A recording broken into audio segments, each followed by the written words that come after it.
Hello and welcome to another episode of the Addict's Advocate. I'm your host, Dusty Dean, and it is my pleasure to introduce Melissa. How are you, Melissa? I'm doing well. Happy to be here, Dusty. Thanks for spending the time on a Sunday to share your story and to share everything that is Melissa and what's worked, what the struggles are. And I think that your story is poignant, and I think that you can affect a lot of lives. Appreciate I typically like to get this thing up and running right away. So why don't you just go ahead and share with us, a background on how, you got into a point where you recognized that you were, dealing with addiction struggles and you needed to seek recovery. Yeah, so my story is a little bit of twofold. Two stories of recovery from different substances. About 8 years or so ago, I found myself struggling with cocaine abuse. I was unwilling to recognize it at the time, and I was in a very deep hole at that time. Others around me began noticing. My boyfriend, who's now my husband, was recognizing it more and more. Family members were concerned about me. I was spending all of my money. However, I was wholly unwilling to recognize that I had a problem at that time.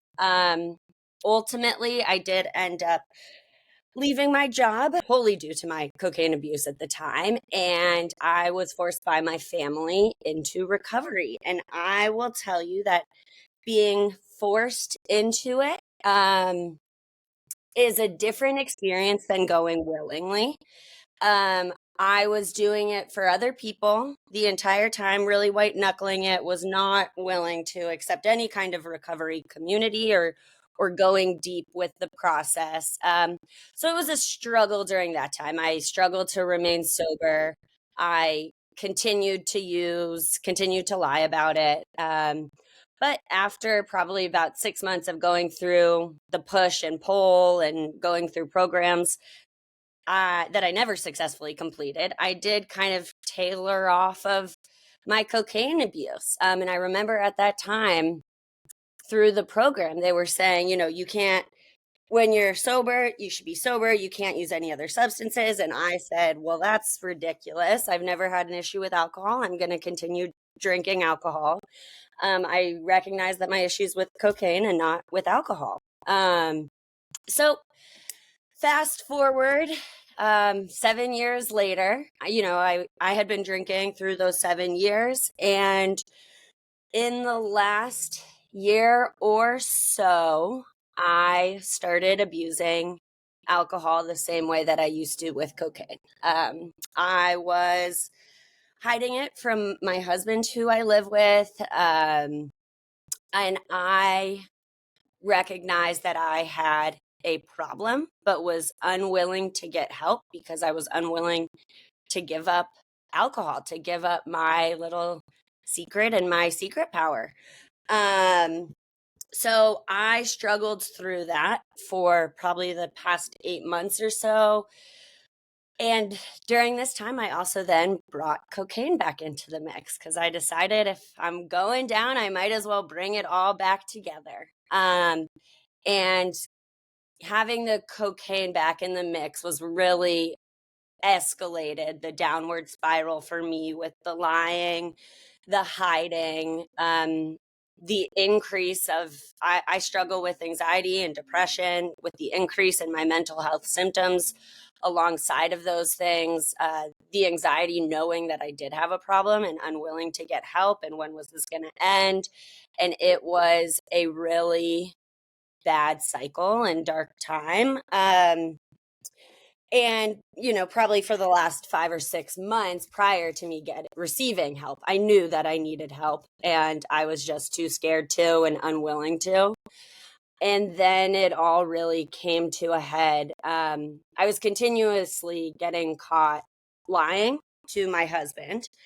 And there was one night that he said to me, we've been together for 12, 13 years or so.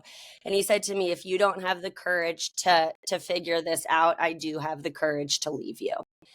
And that really shook me to my core.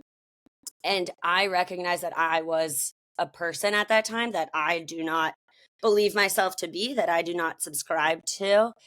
And so I decided to go get help. And for me, dealing with alcohol, and I work in the mental health um, realm. I'm a social worker. So I was very concerned about alcohol withdrawal symptoms. And that was one thing that really stopped me from going in to receive help, because I was very concerned that I could have seizures, that, I wanted to really be medically supervised for me getting clean. And so that's what I did. I went to a detox facility for 5 days instead of going to a wedding where I was going to drink a bunch and have a lot of fun. It was beyond time for me. So I went to a detox facility so that I could be medically supervised. And my goal leaving the detox facility was to find another program that I would continue on this. I knew at that time I was not going to be able to do this on my own. I would go back into my patterns of lying and hiding. And so, yeah, that's when I found an intensive outpatient program that I continue in today. And that has been extremely helpful for me. So and as of right now, I am 71 days clean and sober. Good for you. Good for you. That is awesome. A lot of good points to touch on here. Yeah, I agree with you. Forced doesn't work. Being forced to go and get treatment doesn't work, because you are doing it for other people, and you've got to get to a point where it's like, personally, you're just done, right? And I think when you Mhm. make your mind up, and there's an inherent pain when we are constantly doing this to ourselves that we're trying to numb, right? For some reason or another, right? The addictive brain, I think, is a brain that's kind of in pain in some way, shape, and form. And so the thing that we're doing is we're trying to feel better, right? And in feeling better, what we end up inadvertently doing is we transfer this pain to other people that we love, and they see the destruction taking place, and it affects them, and that, one of the things that I realized was that that is selfish, right? Recovery is selfish. It's a self-care event. It's something that we have to do for ourselves, and we have to be true to ourselves. We have to get well for ourselves, because at the same time, we're being selfish in our addiction. Um, and what's interesting about the addictive brain, right, is that I think that if someone sticks purely with alcohol, I think that the path of destruction, because of the way that our tolerances build and everything else, that we end up sinking down that rabbit hole of physical ailments much quicker, and because it just doesn't work the way it used to. And whereas I was big on marijuana, I mean, for 20 Mhm. years, and I quit drinking for two, like, 6-year periods. I quit in 2008 to the end of 2015. And then I ended up basically drinking for a year, and I had to put it away because I recognized that the plane was crashing hard. So I quit again, and then I started back up in 2022. It was about an 18-month period, because Mhm. I went and got clean in August of 23. And um, the thing was that, again, it was another rapid descent. It was 18 months where it Mhm. just, the trajectory was so hard. And I realized, I always joke with people. I said, if I didn't start drinking again and I was just using marijuana, I may have never gotten into rehab. And yet the irony is that I know that I never would have just been doing marijuana. I would have always gone back to alcohol eventually, Yeah. right? And so it's addressing that addictive brain. And there is a common theme that, not knowing, what came first, the cart or the horse, in regards to the Mhm. whole anxiety and depression thing, right? That happens to us. I know that obviously drug abuse, alcohol abuse, it exacerbates the problem, right? Um, but is it inherently within us too? And that's what we're trying to, some way, shape, and form, medicate, feel better. Um, Absolutely. And I would say my cocaine abuse, when it transitioned to abuse, as well as my mental health symptoms, were very timely, or they were going hand in hand together. It was after college, I was experiencing severe anxiety attacks, and we talk about healthy coping skills or detrimental coping skills. And I was really using cocaine as a crutch at that point to feel something different, to immediately feel something different. And those substances exacerbate some of the mental health symptoms that we are experiencing at the time. Yeah, and I think that's part of the reason why addiction is so hard to break. I mean, one of the main reasons is that we feel the way that we do. We recognize that our use may be coinciding with making those things worse, but in some way, weird, twisted shape and form, is it also helps us forget about it, Yep. And and not so feel it for a little. right, and not feel it for a little. And I think also that because it's is regardless of how destructive it is, it's a known answer.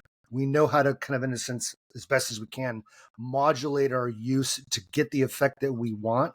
So when we remove that from our life, it's a loss of this relationship that we know to an unknown relationship of trying to figure it out without it, and that's Hmm. scary, right? That's scary for us.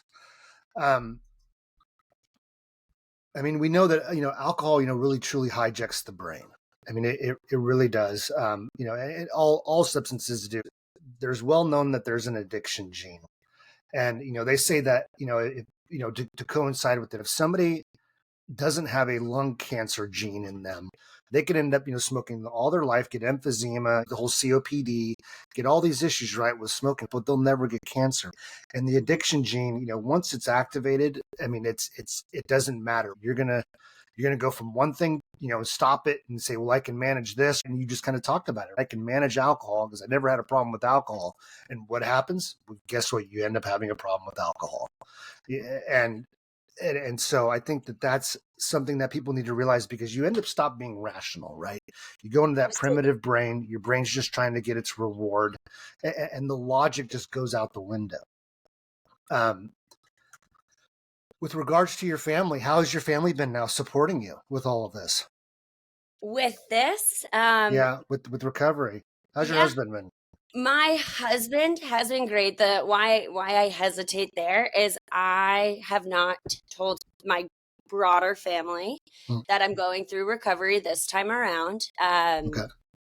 I They were aware the first time around because they had to be. This I hid much better. It didn't put me in the same financial trouble that cocaine did. It was something that I thought I was managing. And so this time around, right now, it is only my husband who I've really let in, as well as a few very close friends. And I think that's one struggle in the broader picture of addiction is some of the shame and guilt that Hmm. comes with it, and wanting to be able to do this yourself. I hear that a lot and I think that a lot, and that is something I personally work on. And what perceptions are when it comes to addiction. I grew up in a family with heavy drinkers. My family celebrates wine, celebrates alcohol. There's never a family event where there is not a lot of alcohol being consumed. And that is just the culture that I grew up in. And so for me right now, this is a journey that I need to be on myself, figure out how I feel about myself before I let others in. Because I'm protecting myself in a way, and I'm also just not ready for broader comments, things coming from my family. When it comes to my husband, he is being incredibly supportive. I think a lot of other people who have struggled with addiction can relate that it makes you behave in ways that do not align with your own moral compass and your own moral codes. I have done and lied and done some terrible things to my husband, and which is really sad and heartbreaking looking back, right? we do go to couples counseling, which I highly suggest. I love couples counseling, and so we are working through it, right? This is a new chapter, and it takes a lot of work, a lot of patience, a lot of understanding, a lot of communication. But he is being incredibly supportive right now and helping me navigate through these waters, as I also have to figure out how to navigate them on my own with my own support network. Okay. Yeah. No, and that's awesome. And I agree with you that the shame and the guilt is, I think, one of the cunning aspects of addiction, because you don't want to put yourself out there. We do want to do it ourselves. We just wish that, yeah, if we could get clean and sober and nobody knew about it, then I think we'd feel better off. But that's, I think, why, first of all, a sober community is so important, Yep. because you can definitely be yourself. You can talk about these things. There's no judgment. Everybody is on the same page as you are. Um, and so I'm thankful for that, because yeah, I don't feel a need. I mean, if people, in passing have conversations, hey, what sort of IPAs are you liking right now? It's like, oh, well, I mean, I used to do that, but I don't drink anymore. And just leave it at that. Yeah. I really just leave it at that. And so it's gotten easier. I mean, I don't obviously, walk around with a T-shirt that says "I'm sober today" and have been for X amount of days, so pay heed. I mean, I don't. Mm-hmm. I don't think any of us are like that. But I do think there's a shift in society about sobriety and about the effects of addiction, and I think that's a good thing. I absolutely agree, and I think it's very individualistic when it comes to who shares what. There are people who walk around with those shirts, right? That they have been sober for this many days and they want the world to know, and I applaud them. And then there's Yeah, people who are not yet ready to let other people into their lives, and I applaud them as well. But I do think, with that being said, the sober community is the absolute kind of crutch in my own sobriety right now. I go to a program 3 times a week for 3 hours. So that's 9 hours a week. And I look forward to it. I can be myself. I can discuss anything that I need to the point where during the week when I'm feeling things, I'm like, thank goodness I have this outlet later today that I can, be myself, let it out, get feedback, talk to other people who are going through these same things with me. And it is so freeing and so validating to have that community. And I would not be able to be doing this without them. yeah, no, I agree. I was very thankful for IOP as well, and the aftercare program that I am a part of. It's just so important, because yeah, I need to stay. I need to stay in it. And I mean, life obviously gets in the way, but I think one of the things is just recognizing that, yeah, I'm doing this for myself. I don't make any excuses as to why, I do what I do to maintain my sobriety. And this is about being the best version of ourselves, right? And Absolutely.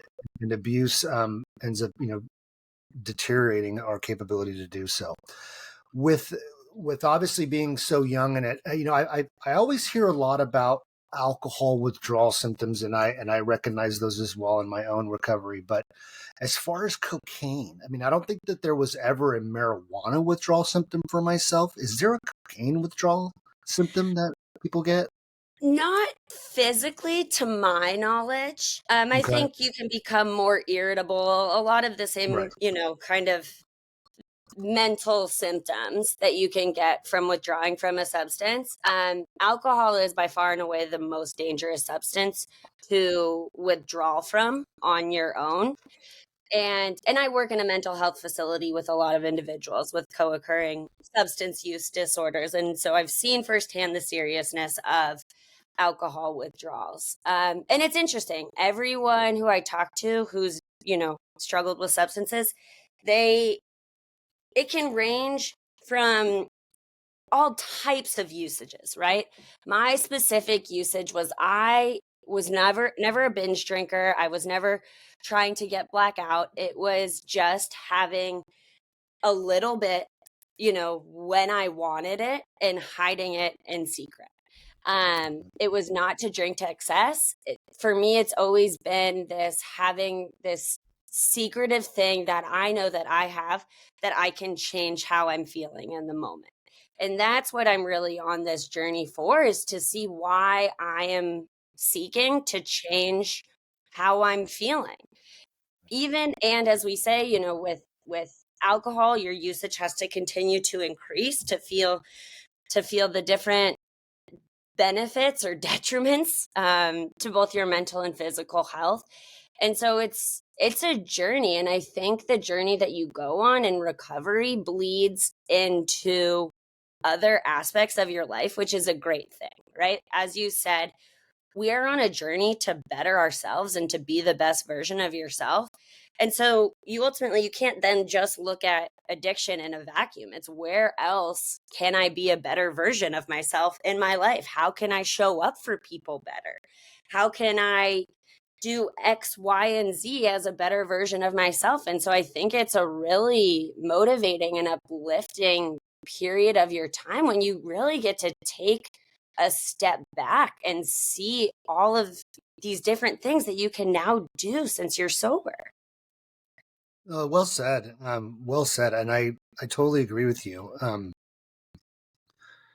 Because yeah, I think, at some point in our lives, right, we all of a sudden recognize that this thing is with us. So, it's something that we do. It's part of our bag. And it's like, well, I remember there was a time when I was younger, right? I didn't feel the need to do these things, right? If addiction was so nasty, if these substances were so nasty at the end of our use, if they were like that at the beginning of our use, I mean, there would be a lot less addicts in this world because they'd be like, screw this, right? But that's it. I mean, it's cunning, right? It sneaks into your life. It becomes, something that sometimes takes a decade, to really unfold and to make, to really, show what it's capable of. So I think a lot of it is it's being willing to accept who we are, right? I find Yes. that there's a lot of starting to use these substances in an attempt to fit in, to feel more comfortable in our skin, to be accepted. Why don't we feel comfortable in our skin? What is making us feel like we need to fit in? And I think that there's maybe just a general problem with our own self-love, from the beginning. And that's something that needs to be, sorted out. It needs to be nurtured and to grow.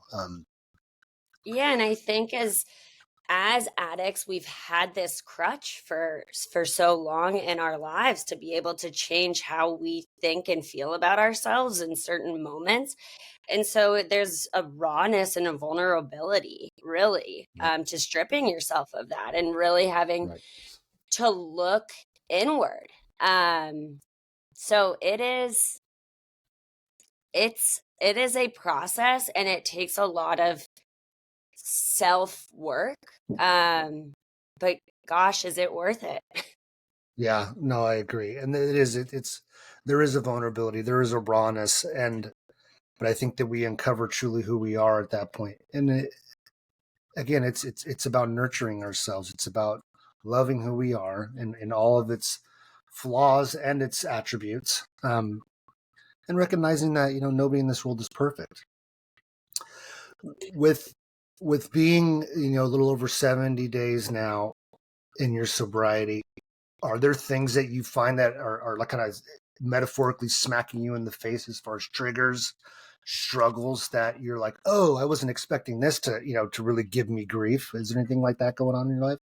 Yes, and I would say so. I'm 71 days sober. This is the longest that I have been sober from all substances, probably since I was 15, 16 years old. Even when I was going through my attempted kind of cocaine recovery experience, I was still drinking. And so this is very, very new to me. And if thinking back, that's, half my life. I haven't been sober for 71 days.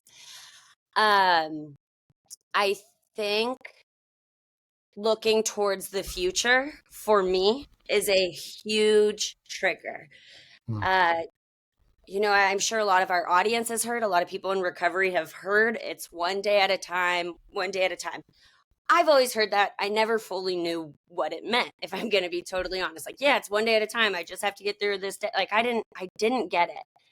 And now I do, because the problem for me giving up alcohol was I could not picture, the our the man who runs our IOP always says, like, I couldn't picture somebody telling me at my daughter's wedding that I couldn't have a glass of champagne. Those are the types of things I can't picture. You know, if and when I have kids, I can't imagine being at their wedding and not being able to have champagne. I can't imagine this wedding that I have to go to in a year and not being able to drink at it. There are so many things in the future that I can't imagine that being taken away from me. And then it's when you get into the territory of you feeling lesser than. And so that's what gets very, very dangerous for me. And so what I have needed to focus on is I can't tell you that a week from today, a month from today, a year from today, I'm not going to have a drink, but I can tell you that I'm not going to have a drink today. And that's the only thing I can say for certain is today I'm not going to have a drink. Tomorrow, I can say today I'm not going to have a drink, but I can't tell you that in 1 year from today I'm not going to have a drink. Yeah, it's definitely a new experience going and doing the things that you've always loved to do and are being a part of Mm-hmm. events where you're all of a sudden now you're sober and you're like, oh. For me, it was absolutely important that I got my mental health figured out Mm-hmm. because I recognize that again, I've been an anxious person for a long time. Um, and and I needed something to kind of cut that edge because that was always my go-to was that there was a substance that helped me feel better. And so, getting with a doctor, doing talk therapy, medication as needed, it allowed me to basically that voice basically just started quieting down. And I'm so thankful for that. Now, granted, I still have days where I'm just like, ugh, I feel like that itch is a little bit stronger than it usually is. Mm-hmm. Um, but I think that you've put that really well. Is that because again, there's this misnomer about one day at a time. Well, it's like, well, no shit, Sherlock. Yes, But exactly. I it's like, well, no, you don't understand that I have all these plans in my life that I'm like, and so it's because again, it can give you undue anxiety just thinking about that future, and absolutely. and yeah, good stuff, good stuff. Yeah. This has been good so far. But yes, I think especially when it comes to alcohol, we live in a society where alcohol is constantly thrusted upon us at any given point, right? Right. Any dinner you go out to, even lunches, any occasion now, we are just pushed and fed alcohol. And so there's constant triggers. Sometimes it'll be harder and sometimes it'll be easier, and you never really know how it's going to feel in that situation. I can go out to dinner with my husband one night, there be alcohol everywhere, and it'd be totally fine and me not be triggered to drink. And then we can go out another night and there's something, just going on that day or that night, or it's been hard and you don't realize it. And that's the night that you really want to have a drink. And so I think just always, maintaining that level of consciousness that it's around and it's going to happen and it'll slowly get easier over time. Uh, that's where that's where I'm at. It does help a lot. My husband right now is also sober. He is not drinking, and that has been extremely helpful for me. I think it's tough for me right now to be around people who are using substances, um, because I I never want to feel less than or that something has been taken away from me. And my mind frame right now is not that my life is less because I'm no longer using substances. I am living this more interesting, motivating, self fulfilling version of myself life. And so for me right now, again, I am very early into recovery. I am 71 days. Things are still dicey, and so right now I need to protect myself. Yeah, no, and you're going to have that change, right? I mean, the first 6 months to 2 years, they say. I feel like it's been a metamorphosis for me. I next month will be coming up on my year, my Woo! year of, and it's like wow. Mhm. But something that you said that kind of triggered something for me was that my direct family that raised me weren't addicts. They didn't have alcohol problem. I think I saw my father drunk one time in my life. My mother never.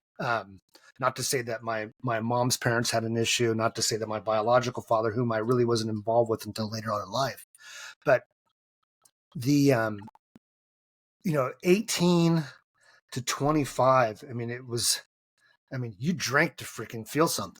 I mean, there was, social drinking was, you got to the point where you're like, whoo, am I okay to drive? Am I not? Am I somebody taking me home? And, and I find it ironic that, that when I introduced alcohol back into my life, of course, it really was just a tolerance thing. Both of those times when I broke off from it for 6 years, the first time and came back to it, right, is like I drank till I felt something. Of course, but for the front end of it, it was just a couple of beers or a couple, this, right? And then Mm-hmm. all of a sudden it becomes, I'm having a couple cocktails at dinner, and then on my way home from dinner, I'm going straight to the liquor store because we got to keep this thing going. And Mm-hmm. doing this in my 40s, and it's like, oh, it's almost like this party mentality, but it's really not a party mentality. It's just like, no, I'm just trying to get to this point again, and it's forever. Every day as I use, it's continuing to take me longer to get there. Absolutely.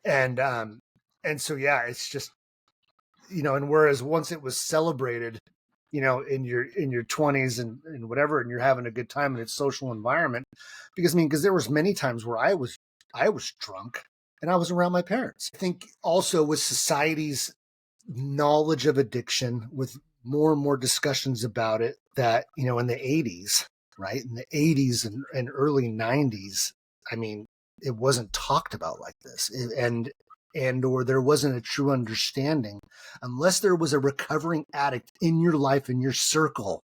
Mm-hmm. Nobody understood what was taking place and where this path is going to lead someone, right? And that's Yes. unfortunate. And so I do feel empowered in that regard. Mm-hmm. Just like we've there's been conversations in IOP and in aftercare about people now being able to be a resource for someone who's maybe struggling. And it's like, oh, I wish I had that. I wish I had that, because the resource that I had was just get a hold of yourself and stop. All right. Yep. And it's like, well, that doesn't help. Yeah, and it layers on this shame, right? That why am I Right. not able to stop this on my own? Why am I not able to control this on my own? Which in turn would lead me to use more substances and feel worse about myself, Right. resulting in using more substances. And so it Right. becomes this never ending cycle that is very lonely. Right. Absolutely. And it's an isolating disease. And so the opposite of it, sobriety is, it's a connection, it's connectedness. And, it allows us to hold our head up high going out in society, and not feeling like, where's the bar? Where am I Mm-hmm. going? Where's the bar at? So I can feel better. So any surprising realizations with your sobriety or gems of wisdom that you want to share for someone who's going, you know what? She sounds familiar to me. She sounds like someone that I could relate to, because I'm not on the sobriety side. I'm still on the addiction side, but I want to get to her place. What do you think that you carry with you? I think, let's see. But I think that going through this journey and finding the right people to go through it with, as in a program, it can make it a very fulfilling, life changing, and even fun experience. You are with a group of people who are all trying to change their lives for the better. It can be hard as hell some days, and it can be not fun. There are not fun days, absolutely, and where you wish things are different. But going through recovery with a group of people that you can rely on, that you can trust, that you can be yourself with, is an unbelievably healing experience. And also, I think that addiction comes in many shapes and forms and sizes and degrees. I think, as with most things, there is a huge spectrum. It's not black and white. It's not you're an addict, you're not an addict. It can be working out, it can be social media, it can be alcohol, it can be just about anything. And you can be on varying degrees of this mental obsession with it, right? And so I think going through some of these processes and how to break yourself from some of those chains that you find yourself connected to, this can be relatable not just for substances.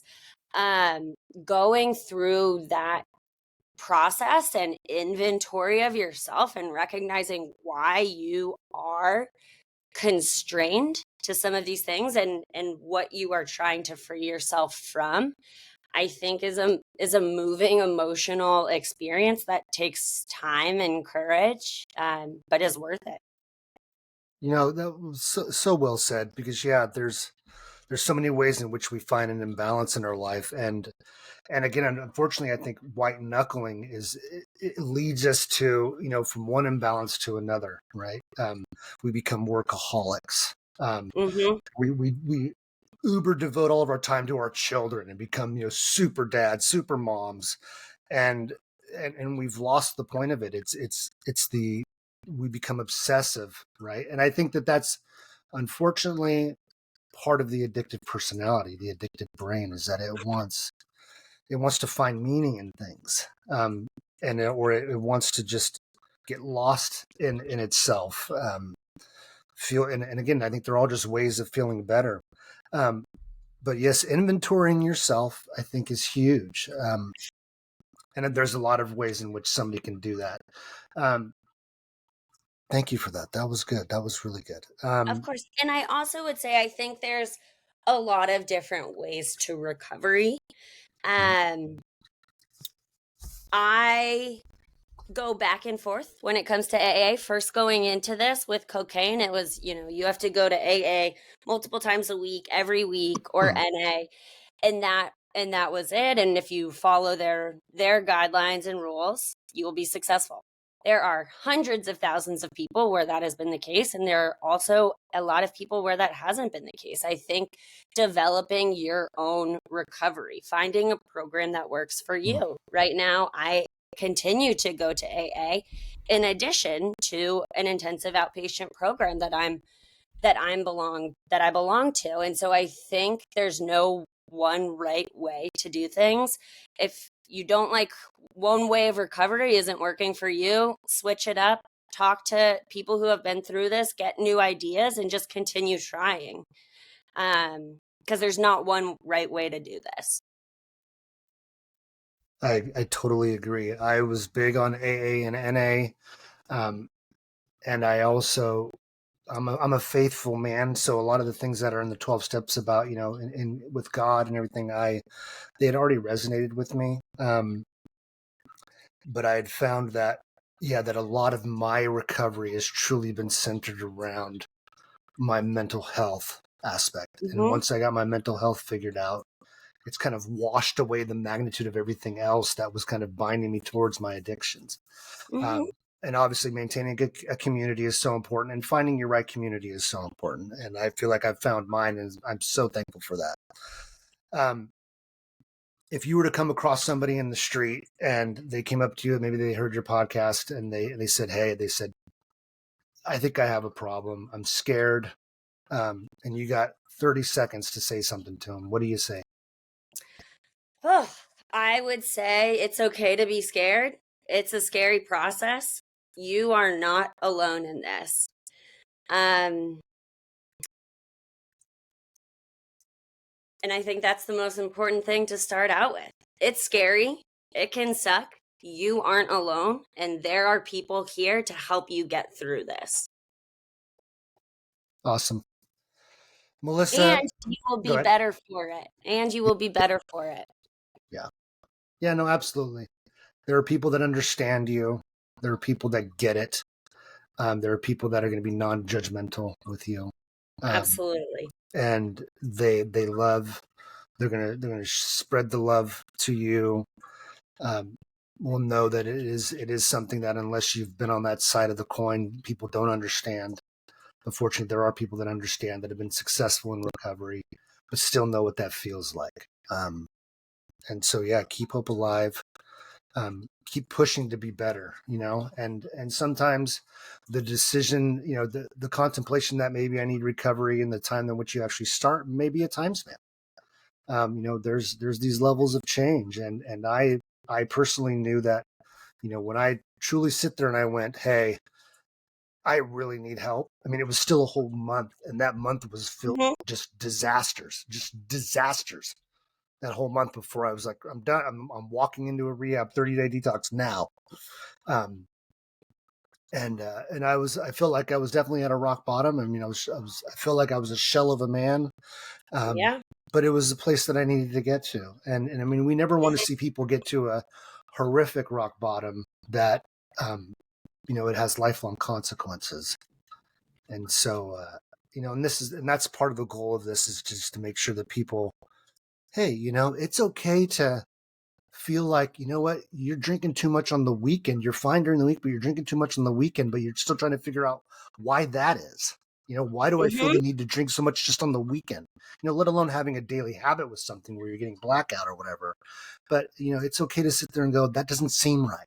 Why do I feel Yeah. the need to do this? Or why do I feel the need to get home from work every day and smoke a joint? What's catalyzed that? So yeah, Melissa, I totally appreciate you spending the Sunday morning with me.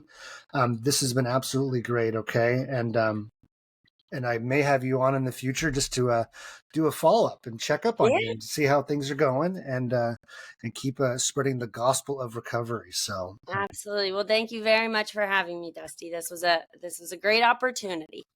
thank you. You take care. Okay. All right. Bye bye.